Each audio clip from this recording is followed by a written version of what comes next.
It's Friday here on the North Shore Drive podcast, and from the Pittsburgh Post-Gazette, I'm your host, Chris Carter. We've got Brian Batko on, and we're going to be talking about this Steelers matchup with the Jets, but of course, also this quarterback situation and who would benefit the most in the Steelers offense from going to Russell Wilson if they do that. All that here and more, and our pick six for Week 7 football in the NFL. It's the North Shore Drive podcast. Let's get it. You are now listening to the North Shore Drive podcast, a show on all things Pittsburgh sports from the writers of the Pittsburgh Post-Gazette, hosted by Christopher Carter.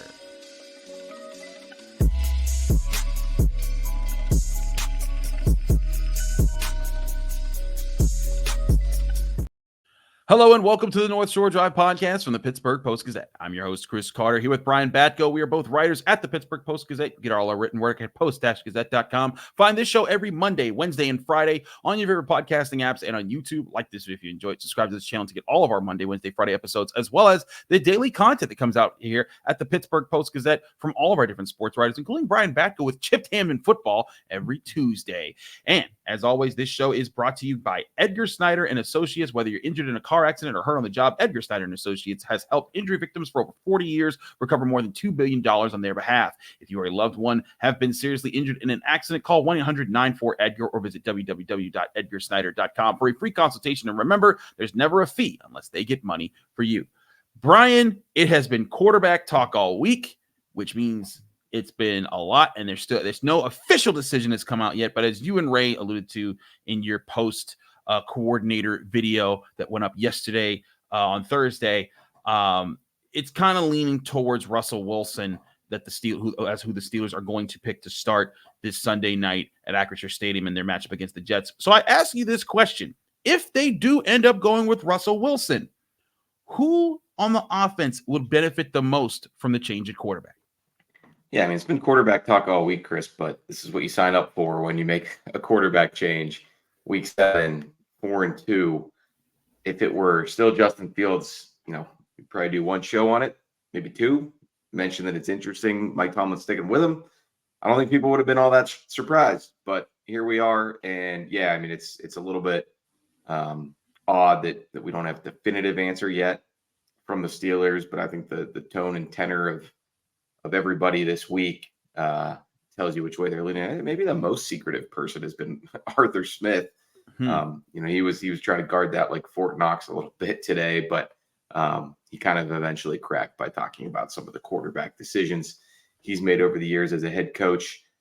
I don't know that Arthur Smith benefits as the play caller. I think he's a guy who's been trying to build the plan around one quarterback for the last 5 weeks and a mobile quarterback in Justin Fields. Now you've got to adjust for an older guy who's soon to be 36. And, I think really since the multiple calf injuries in July and September has been trying to work his way back to feeling physically ready and moving around and all that good stuff. But now you've got the added challenge of starting right tackles out for the season, starting right guards out for the season, your starting center is out for at least a couple of weeks. And then this offensive line's been shaky. So I don't know that it's going to be an easy week for Arthur Smith, the game plan. But I do think one guy who's a couple guys who could stand to enjoy the quarterback change. Number one would be George Pickens, which is kind of ironic because he's got a longstanding prior relationship with Justin Fields from their days playing 7-on-7 together. I believe they have the same agent, so they know each other very well on and off the field.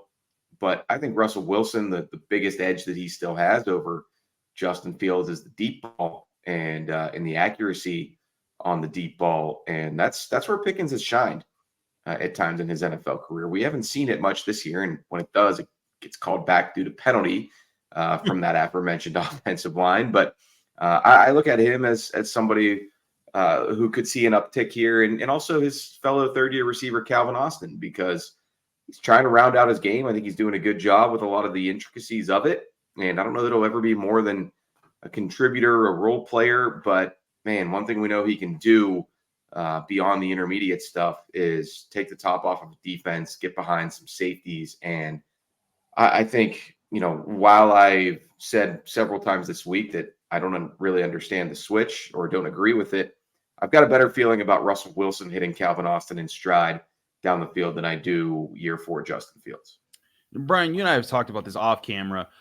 The threat of Russell Wilson's legs is nowhere near the threat of Justin Fields' legs. And that's going to make a lot of those options, those RPO type plays that they like to use with Justin Fields that could also set up Najee Harris. It's going to make those less threatening for the quarterback to keep the ball. However, could the run game benefit even more so from a passing game that's able to use play action? A big point that I think that comes up here is the play action passing for the Steelers. They've called it the 5th most of any team in the NFL through 6 games, but they're like ranked.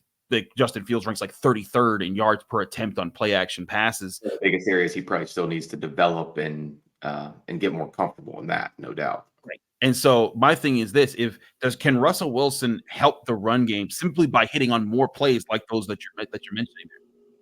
Yeah, I mean, hey, I think I think some of the concerns that people had in Denver the last couple years, but specifically last season when the box score counting numbers looks pretty good for Russell Wilson. The touchdown to interception ratio, 26-8, was really good. I guess not quite as good as Justin Fields is so far this year, but I digress.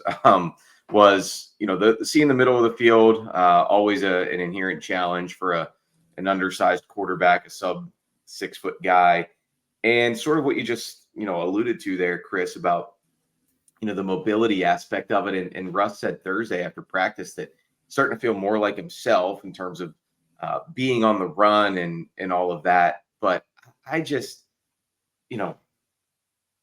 as much as play action can probably unlock some things for this team, I think improvisation is often a big part of that too. If your first read's not there, if you're covered up with the guy you're looking for downfield, and we know the Jets, I think Robert Saleh kind of traditionally his defense. I know he's not there anymore, but Jeff Ulbrich still running that scheme that came over from San Francisco. You sell out more against the pass probably than you do against the run. So that, that's kind of a two-sided coin with all that. And as far as Russell Wilson being able to get out of the pocket, extend plays, be the ad-libbing guy he once was, maybe he's feeling better to do that physically. But I'm pretty skeptical that a guy who just missed the first 6 weeks of what was supposed to be kind of his redemption season and has dealt with multiple lower body injuries is going to feel good about, pushing it in that way and potentially taking some hits. If anything, I think he'd probably err on the side of caution. That'd be human nature for somebody who spent the first 2 months of this season, a month and a half of this season in an unfamiliar foreign spot for him. It's going to want to be on schedule, on rhythm a lot. And again, that's going to come back to trying to tie this in with what Arthur Smith is able to scheme up and what he's able to get going for Russ. Yeah, I do think that's a big question. I think Najee Harris that was as good as we've ever seen him play last week. I mean, it was the most efficient game. It's not his highest rushing yardage total, but the guy's a workhorse. That quality over quantity is what they've been looking for from him, I think, Chris. So I think so too. So I think he could get it going again, but the Jets, they saw the Raiders film just as much as we did, and they're probably going to stack the box. And man, if we haven't seen that a lot over his first 3 seasons and some change, what can happen? So I think if he gets a lane, he can give the Jets some problems, but will they give it to him is the big question in my mind. It is a big question, and I think that's something the Steelers have to figure out. If it's something that I said before the Colts and the Cowboys games, they were going to bring the run blitzes. They need to have an offense that countered that in those games. I don't think they did that enough, or at least as efficiently as they need to. In the Raiders game, I thought that they did that, but the passing game didn't hit. But I think that they backed off the run blitz enough with the fact that they were throwing earlier. I think the Jets are going to come with something similar in this game. And the Raiders tried. The Raiders did try. I mean, Robert Spillane was in Najee Harris's kitchen. He was in his kitchen and couldn't quite get a hand on him. So, I mean, if he makes that play, that 36-yard touchdown does not happen. And we're probably talking about a whole lot of different stuff today.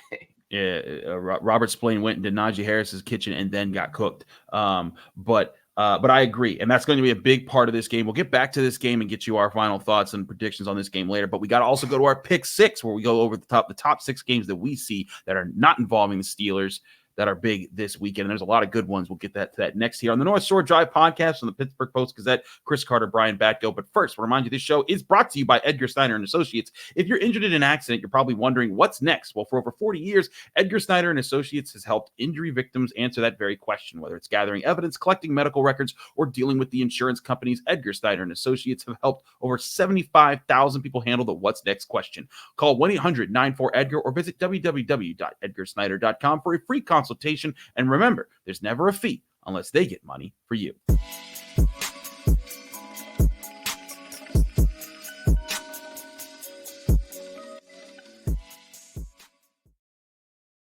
Back here on the North Shore Drive podcast from the Pittsburgh Post-Gazette, Chris Carter, Brian Batko. Brian, we head to the rest of the NFL, stepping away from the Steelers for just a segment here to talk about the pick 6 games. There's some really interesting games to watch throughout this weekend, and all of them because of Sunday Night Football and the Steelers being on that. Steelers fans can watch all of them, and I think it's going to be certainly a fun one to keep track of this weekend. Let's start with the AFC North games, and it's kind of easy because there's only 2 other ones because the Bengals are playing the Browns in Cleveland. The Bengals 5.5-point favorites. The Browns, of course, just traded away Amari Cooper. They've been playing terribly this season. Brian, I'm taking the Bengals and I'm taking the points. I don't care about the 5.5. I think the Browns are cooked this year. I think the Bengals, I think they're going to fight their way back to a respectable record. I still think that they have a lot of problems that they have to answer for, but I think that they're going to cook the Browns in this one. I'm taking the Bengals to win. I actually do think the Browns might make it somewhat close in Cleveland. I mean, I think the one thing about that team is they're always going to have the fan base behind them on game days. And I think that makes Browns Stadium, as it is now, a pretty tough place to play, especially for a division game against an AFC North rival. I don't think the Browns are going to turn it around this season or become frisky or, like I said, even win this game. But I think it's close, but I'm going to go with Cincy on the road. I'm going with Cincy as well. The Ravens on Monday Night Football, one of 2 Monday Night Football games this week, are 3.5-point road favorites in Tampa Bay against the Buccaneers. I've been torn about this game, but I'm going with the Bucs because I really like Baker Mayfield with Mike Evans and Chris Godwin against this Ravens defense. I think it's a shootout, and I think it comes down to who gets the ball last. Lamar's been very good in those games, but I think the Buccaneers win it at home. What say you, Brian? I'm going to go with the Ravens on the road. I mean, loyal listeners know I've been pretty high on the Ravens all season. I think that offense is going to give the Bucs a lot of trouble. I mean, they're giving everybody trouble. So I know Tampa has some dudes on that side of the ball now, but man, I think the Ravens are rolling as much as any team except for one that we're going to pick their game shortly here. So I think the Ravens win this one. I'll say by a touchdown. And I think it's a pretty high-scoring game because Tampa can put some points up. Mike Evans does have some sort of little injury. Hopefully it's a little injury, or else that takes away their best playmaker for Baker Mayfield. Moving on to non-AFC North games, a big game here, I think, interconference-wise. Texans at Packers. The Packers are 2.5-point favorites at home, but Jordan Love versus C.J. Stroud, that sounds like it sells itself there. I'm going with the Packers because I've liked the Packers defense. I like what Jordan Love's been doing, especially back from injury. But, man, the Texans look really enticing to pick at 5-1. Yeah, one thing I always worry about with teams going to Lambeau, particularly – like the warm weather teams, or in this case, a dome team, is just dealing with some of the elements up there in Green Bay. But I checked the weather forecast, Chris, and it looks like it's going to be a pretty warm, sunny day in Wisconsin. So I think the Texans will get it going in the passing game. CJ Stroud seems like he's got something to prove every time he faces another one of these young hotshot quarterbacks from the next generation. The Packers are solid, but I'm going to say the Texans keep this one out by a field goal to a touchdown. I think this is another pretty intriguing game, but I'll go with Houston on the road. The Seahawks are at the Falcons, 3-3 at 4-2. The Falcons are 3-point favorites at home, which normally you always get 3 points for being simply the home team, which means Vegas sees this kind of even. I'm going with the Falcons because I think that the Seahawks O-line hasn't been great this season. I think the Falcons can get pressure on them, and that'll be a factor that disrupts Geno Smith while the Falcons offense is able to do what it does. I do think it'll be a close game, but I'm going with Atlanta at home.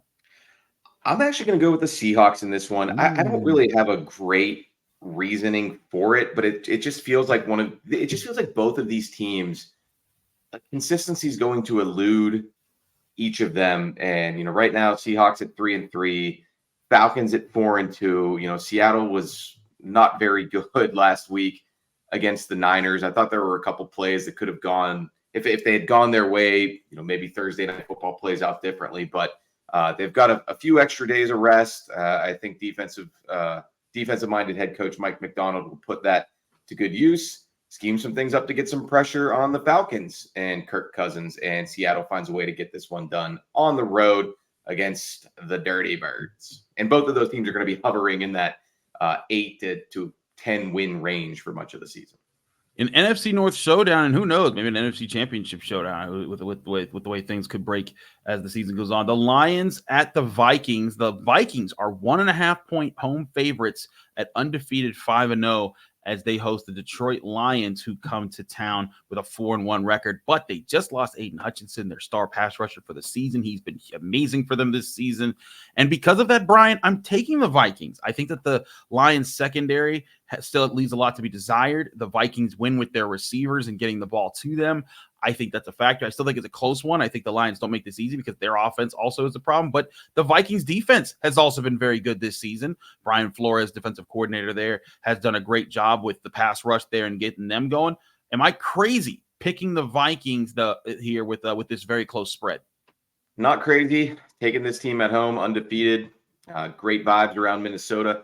But I think there's great vibes around the Lions too right now after what they did to the Cowboys. Yeah, also on the road last week. Probably the hottest offensive coordinator going right now in Ben Johnson against the hottest defensive coordinator going right now in Brian Flores. I think this one's going to be a shootout, Chris, but I think this Lions team, at least for 1 week, rallies around this Aiden Hutchinson loss and keeps it rolling offensively. And a team like the Vikings that nobody really expected to be here, sometimes I think you can lose a bit of that mojo when you have the bye week. So I'm going to go with the Lions on the road. And as I've said before, even if every week that the Vikings are undefeated, I'm still going to pick against Sam Darnold for the most part. And I said, even if they are 16-0, I'm still going to do it. And every game we get closer to me pulling that off. Because he keeps winning and the Vikings keep winning, but I'm a stubborn man. Hey, listen, I get it. It's Sam Darnold has been less than impressive throughout his career. I know I never trust USC quarterbacks, but again, I trust the receivers in this one, but I think it's still going to be a good one. Just like this should be a good one. The Chiefs at the Niners Super Bowl rematch, also maybe Super Bowl preview to some, but the Niners have come out the gate struggling. Though that doesn't matter to Vegas. Vegas sees them as 1.5-point home favorites here. The Niners 3-3, the Chiefs, of course, 5-0, one of the two last unbeaten teams in the NFL with the Minnesota Vikings. I'm going with the Chiefs because the Niners have been hurt up. They got major injuries on defense and on offense, especially at key positions. I think the Chiefs can play this game the way they want to, but is this the game where the Chiefs or the Niners get a little bit of revenge here, Brian? Well, I picked one undefeated team to go down in Lions-Vikings. I'm going to say we have no undefeated teams after this weekend, Chris. Yeah, I think the Chiefs, while they are unbeaten and sitting atop the AFC yet again, it's not like they haven't had a bunch of close calls. They haven't been as sharp as they typically are. Usually that leads to them taking some L's early in the season because they know the playoffs is really what matters the most for a team that's eyeing a three-peat. And I also just think going on my gut in this game, I mean, this is like a big brother, little brother thing where, I mean, if you're really fighting for something, big brother just has their number. But in these little smaller battles off to the side, little brother in this case, Kyle Shanahan, Brock Purdy, Fred Warner, they're like, no, we're coming at you with everything we got at home. We're just going to punch you, beat you up because we care more about this particular game to get some modicum of revenge from that Super Bowl. So, yeah, I think the 49ers win this one, even though they are banged up and they've been less than inspired thus far. It certainly hasn't been great for them, but we'll see how it plays out for them. We get you Steelers Jets predictions right after this here on the North Shore Drive podcast from the Pittsburgh Post-Gazette. But first, I want to remind you this show is brought to you by Savinas, Kane, and Gallucci. They're your mesothelioma and asbestos lawyers with over 85 years of experience. Call them today for a free consultation. That's Savinas, Kane, and Gallucci. We're also brought to you by Moon Township Honda, where you can go to 5802 University Boulevard in Moon Township, Pennsylvania to get your new Honda car or visit their website, moonhonda.com. Here's a message from our friends at Moon Township Honda. To build the Honda CR-V Hybrid, we took everything you love about the CR-V and kicked it up a notch with greater power for a CR-V unlike any before. Adventure confidently with Honda, car and driver's most awarded brand in 10 best history. The CR-V and CR-V Hybrid, part of the Honda line of rugged vehicles. Visit your local Honda dealer where new vehicles are arriving daily. Buy online or reserve from select Honda dealers.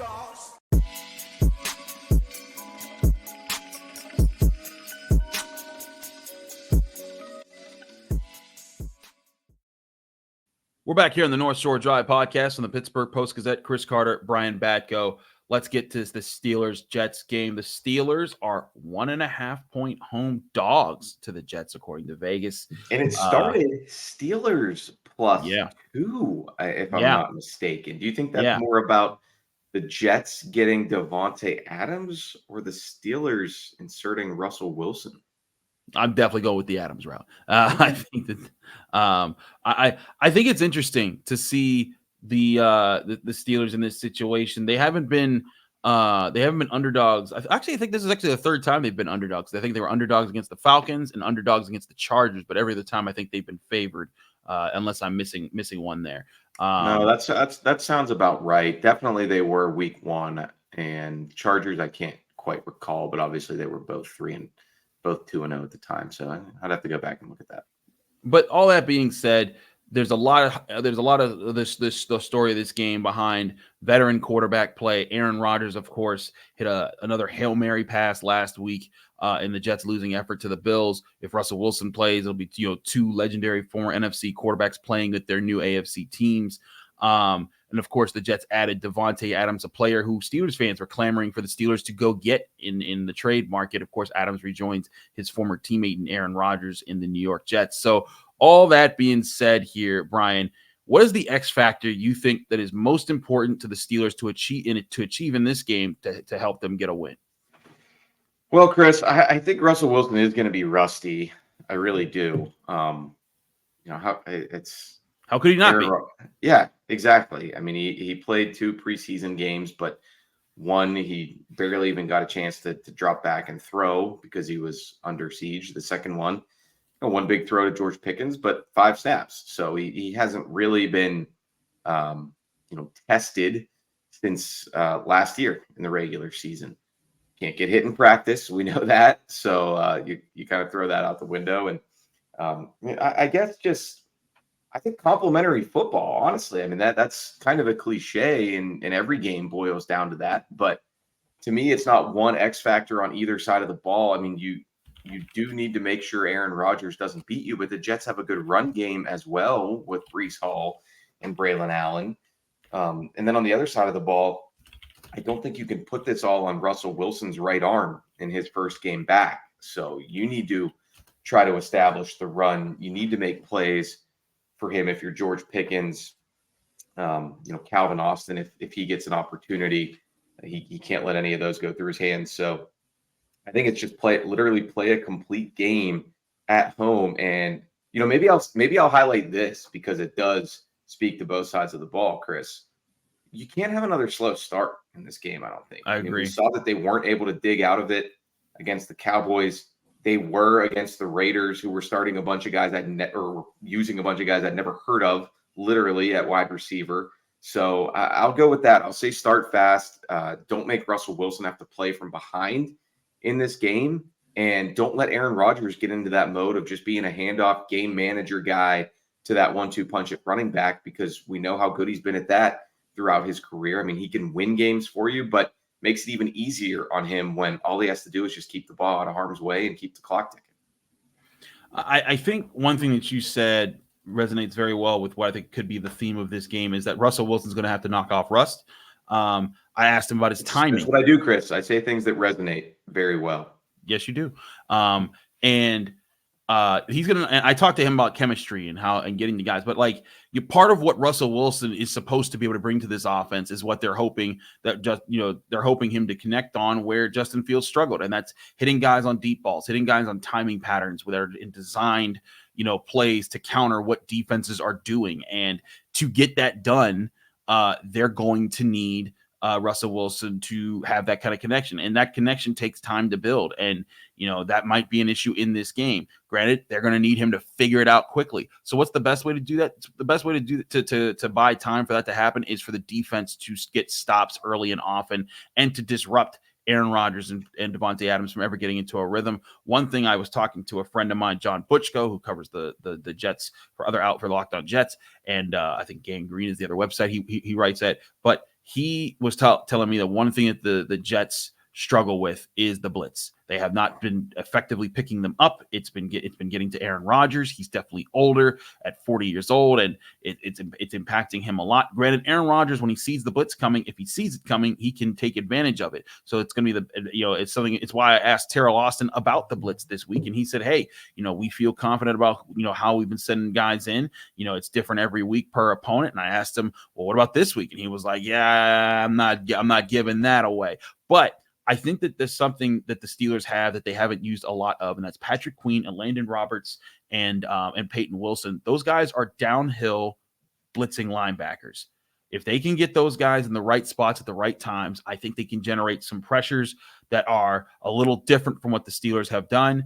Get after Aaron Rodgers, hit him a few times, get him off of his rhythm, and keep the Jets offense from taking advantage from if the Steelers offense does have another slow start. You're forgetting about the part where Terry Austin told you then they're going to blitz every play. So, yeah, he did. He said so that. tell John Butchko to tell that to the Jets. Run staff. That. Oh, jeez. Get ready for them to blitz every play, Aaron. But I don't think they'll blitz everybody, of course, but I do think that it would be wise of them to incorporate the blitz at different points in times, just a little bit more often than they have this year. I think they are now right now they are blitzing at the third least often rate in the NFL. At least going from facing Aiden O'Connell as a defense to facing Aaron Rodgers, would that be like if you're in the weight room and you're on the bench and someone's like, "Here, buddy, press the bar a few times." And then they're like, "Okay, I'm going to throw 3 plates on each side. All right, now let's see what you got." I think that would be I think that's a good comparison, because one is not like the other in those quarterback scenarios. Neither other offenses. All right, especially when you compare their receiving core. Like that's a great point. Like I mentioned it just now, but like the Steelers defense is about to go from facing Aiden O'Connell, DJ Turner, Tyreek McAllister, Alex Bachman, Christian Wilkerson. You've heard of all these guys, of course, to Davante Adams, Garrett Wilson, Alan Lazard. I mean, this is a different level of challenge. Yeah. Yes. So with all that being said, Brian, play us out how this game plays. What's your big X factor? You talk about your X factor in the game. What's the deciding factor in this game, and give us your final score prediction? Yeah, I don't think a rusty Russell Wilson's going to be able to keep pace with Aaron Rodgers and what now might be the best receiving duo in the NFL with Davante Adams and Garrett Wilson. Good point. Plus, Alan Lazard, he doesn't really do a lot for me in general, but I thought he made some plays against the Bills, and he's a big I think he's like a 6'4" guy who plays out of the slot. That's not going to be easy for Beanie Bishop to deal with in this game if they get matched up on each other, and if they don't, I mean, someone who's played with Aaron Rodgers as long as Lazard has, he'll find the soft spots in the zone and he'll sit down and probably make catches for him. So I think it's a really tough matchup for this Steelers defense.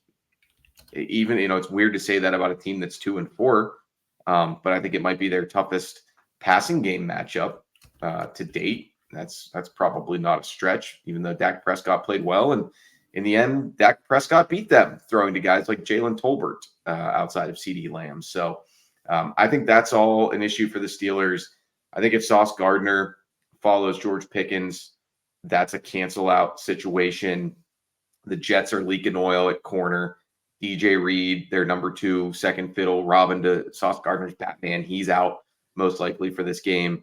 Slot corner Michael Carter probably not going to play in this game. So they are down. They're in a similar situation to what the Steelers have been in with their edge rushers in recent weeks. But man, I think in the end, Aaron Rodgers with the shiny new upgrades that he's got, I think it's going to be too much. I'm going to go Jets 24, Steelers 17, even at Acrisure Stadium.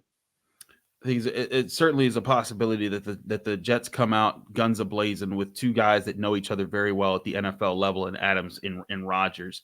I think one thing, though, that the Jets have they have their own struggles with are two things that the Steelers have been pretty good at. And one thing, I think the Jets have decent numbers against the run, but I think that they aren't tested enough in that regard. I think if the Steelers are able to get the run game going in this game, and that might also be helped by Russell Wilson just hitting a couple plays, and maybe not a whole lot, but just hitting a couple plays downfield that kind of frees up any aggressive blitz plans to stop the run by the Jets. That can allow the run game to get going for the Steelers offense. And then if the Steelers defense can A, limit Breece Hall, and B, get after Aaron Rodgers, I think that this could be a game that plays right to their strengths. I think this is a close one. I think that I actually think it's a little bit, it's not a nail biter, but I do think the Steelers come away with the win. I got them winning 26-20 with the Jets getting a late touchdown to make it 26-20.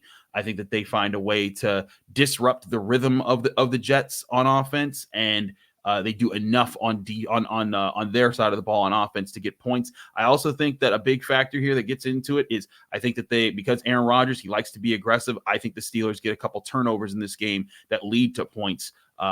Justin Fields said the biggest thing he felt they improved upon was being able to score off of turnovers. They had 0 points off of 3 turnovers against the Cowboys. I think they had 17 against the Raiders. Granted, the Raiders are not the same team as the Jets, but I also think the Jets have a lot of problems in and of themselves. So I'm saying Steelers 26-20, them finding a way to win and get to 5-2 at home. Yeah, Jets have their backs against the wall, though. I worry about those teams at 2-4. They didn't get the interim coach bump last week when I thought they might against the Bills. I think I picked them in our second segment. So I was wrong about that, but I'll stick with the Jets, a team I was pretty high on coming into the season. Obviously, a lot of that baked into sort of thinking Aaron Rodgers was in for a bounce back season. But, as I've said about Russell Wilson a lot this year, father time gets everybody eventually. So, but, you said it. I mean, that Hail Mary was like the furthest pass thrown in the next gen stats tracking era since 26. So much like Russell Wilson, he can still sling that thing. The legs don't work as well as they used to, but he's absolutely still got some juice in his arm. And, I look at what the Steelers have done this year against the vets of the league. They whooped up on Kirk Cousins week 1 in his first game back from Achilles injury, but got torched by Joe Flacco. And in the end, Dak Prescott put a clown suit on him. So, I worry about that matchup with Rodgers. I do. It could be a bad thing. We will see. Their kicker might stink though. Greg Zuerlein was missing left and right. Yeah, he had a very rough night. I mean, they could have beaten the Bills if he hits 2 very makeable field goals. They beat the Bills, and I think the Jets are feeling a lot higher right now about themselves. But you're right, their backs up against the wall. I think that's certainly a factor. Will the Steelers capitalize? Find out Sunday night. Acrisure Stadium, where we will all be there from the Pittsburgh Post-Gazette. Brian, is that an NFL Blitz shirt? Yeah, it is. Yeah. Wow. From the pals at Homage. Oh, check out Homage with the classics always. I got a lot of their shirts. Love them absolutely. Brian, I think you said stay tuned Sunday night. It's like a crime drama that it's a 2-part episode. So check back Sunday night for the continuation of the Steelers season. Absolutely. You'll also find our post-game coverage from our Steelers reporters team at Acrisure Stadium. No lightning delay. Can we get no lightning? Yeah, pray God. I don't need another 5 a.m. bedtime. I thought you were about to say a different word right there. Yeah, I almost did, Brian, because that was rough last week, 2 weeks ago, and I don't know if I can do that again. But he's Brian Batko. I'm Chris Carter. This has been the North Shore Drive podcast of the Pittsburgh Post-Gazette. Reminder: find all these shows every day of the week, coming out from all our different sports writers, but especially the Monday, Wednesday, Friday episodes of the North Shore Drive podcast on your favorite podcasting apps and on YouTube. Like this video if you enjoyed, subscribe to this channel to get all of those episodes. Back Sunday night with our team talking post game here on the North Shore Drive podcast at the Pittsburgh Post-Gazette. Thank you for tuning in to another episode of the North Shore Drive podcast from the Pittsburgh Post-Gazette. If you watch this video on YouTube, please like the video and subscribe to our channel. For all the sports coverage from the Post-Gazette that we have to offer, visit post-gazette.com.